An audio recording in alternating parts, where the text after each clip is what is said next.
역사 논픽션 본 헌터 제24화 낯선 세계의 경식 쓴 사람 고경태, 읽는 사람 이강호.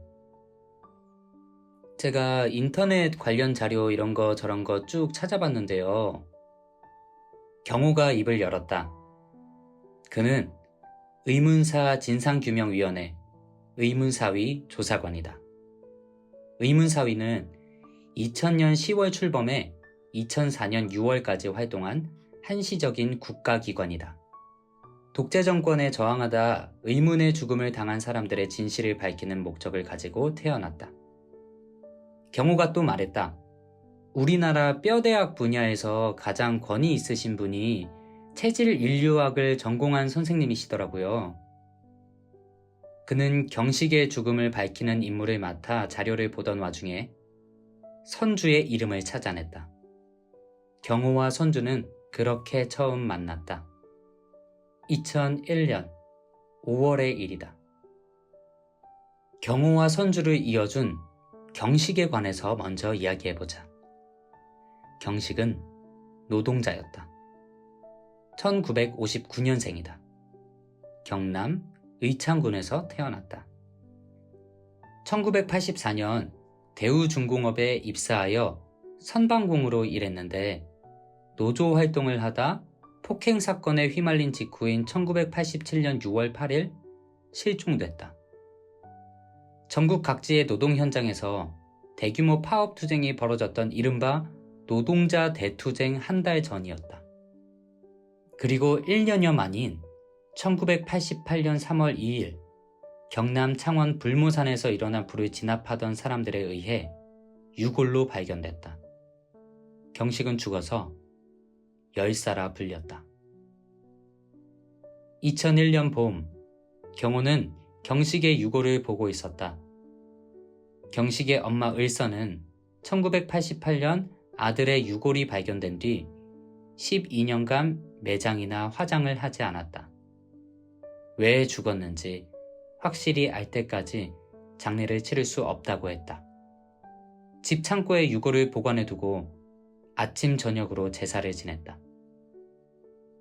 경식은 을선에게 받은 경호의 뼈가 무슨 이야기를 하는지 알아야 했다. 이왕이면 대한민국 최고의 뼈 권위자를 찾아 묻고 싶었다. 충북대 교수였던 선주는 그 시기 경기도 가평군 설악면, 엄소리, 용문산 352고지에 있었다.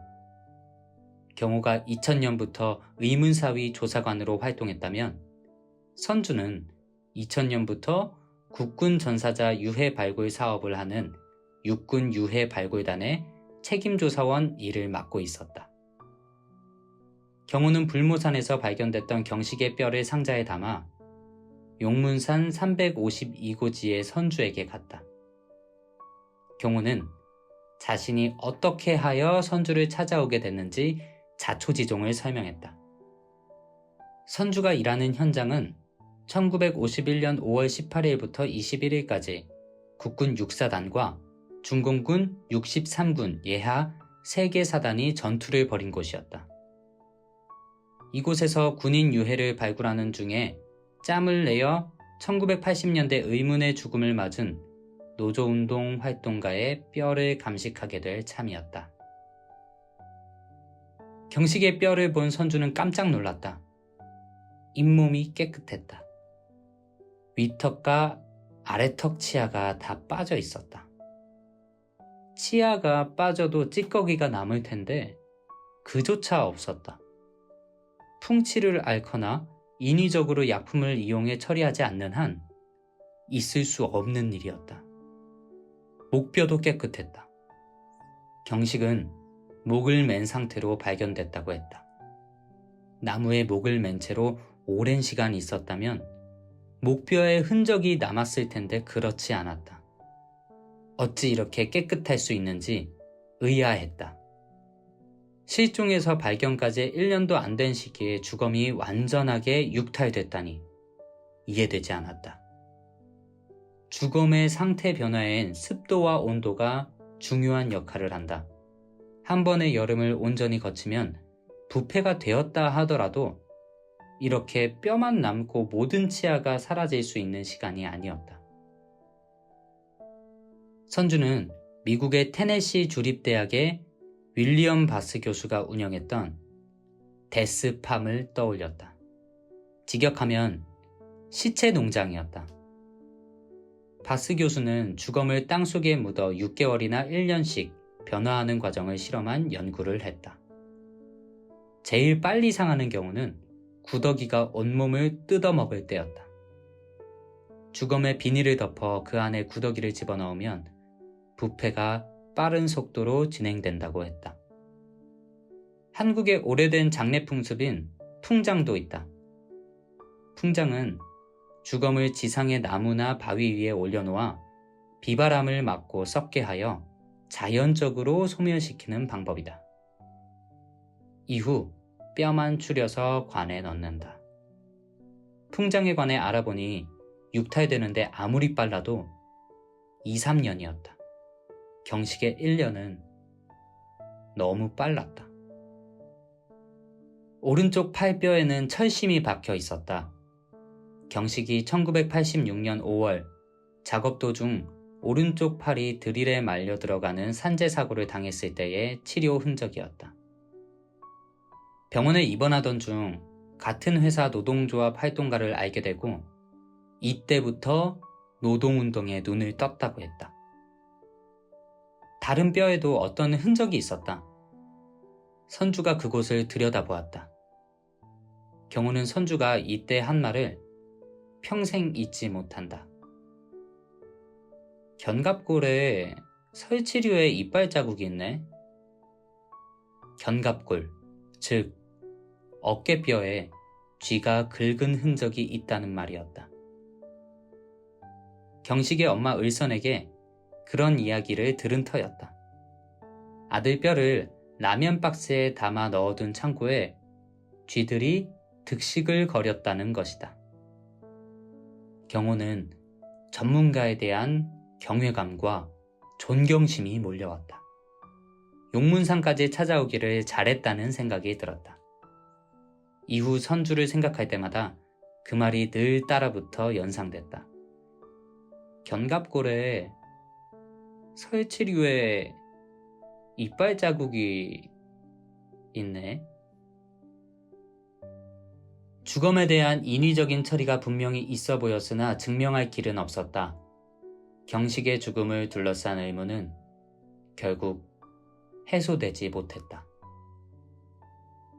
의문사위는 2002년과 2004년 두 번에 걸쳐 진실규명, 불능 결정을 내렸고 2005년 출범한 진실화해위도 2010년에 같은 결정을 내렸다. 경찰과 검찰은 타살 혐의점이 없는 자살이라 결론 내렸다. 가족과 동료들은 믿지 않았다. 목을 맸다는 끈에서 혈흔 반응이 없었다는 점 등이 타살의 근거로 제시됐다. 경식의 일터에서 보안사 요원들이 주동자 색출 활동을 했다는 점도 의혹을 키웠다. 마산의 진동에서 생선가게를 하던 엄마 을선은 다른 육아협, 민주화운동 유가족협의회 회원들과 함께 경찰서와 대우중공업을 방문해 진상규명을 요구하다가 험한 꼴을 당했다. 폭력 혐의로 마산지검에 고소당하고 1989년 실제로 마산교도소에 수감됐다. 집행유예로 풀려난 뒤엔 집에 박혀 아들의 유골을 가슴에 품고 식음을 전폐하다시피 했다. 이를 보다 못한 육아협의 태일 어머니 소선과 종철 아버지 정기가 반강제적으로 경식의 유골을 마석 모란공원 납골당으로 옮기게 했다. 이러다 엄마도 아들을 따라갈 것 같아서였다. 2010년 9월 7일 드디어 경식의 장례식이 열렸다. 실종된 지 23년 만이었다. 사진 기자에 의해 촬영된 장례식 운구 행렬 사진 속 맨 뒤에 선 을선은 두 손으로 보행기를 잡고 말없이 행렬을 바라보고 있었다. 그 모습은 한없이 헛헛하고 쓸쓸한 여운을 남겼다. 선주에게 이런 스토리는 낯선 세계였다. 경식을 부르는 열사라는 호칭도 마찬가지였다. 국가폭력이라는 의심을 받으며 선주에게 온 뼈는 경식이 처음이었다. 1997년부터 일본의 홋카이도에서 강제징용 조선인들의 유해를 발굴했지만 결이 좀 달랐다. 2013년 장 선생의 뼈를 만나기도 12년 전이었다. 국가 공권력을 잠재적 가해자로 지목한 뼈들의 세계에선 긴장감이 넘쳤다. 그러고 보니 장 선생을 연결해준 사람도 경호였다. 나중에 소개하겠지만 경호와는 특별한 인연이었다. 경식의 유고를 보내고 선주는 다시 용문산 352고지에서 한국전쟁 전사자 유해 발굴에 몰두했다. 2001년 5월 10일부터 25일까지 이곳에서 10구의 유해가 나왔다.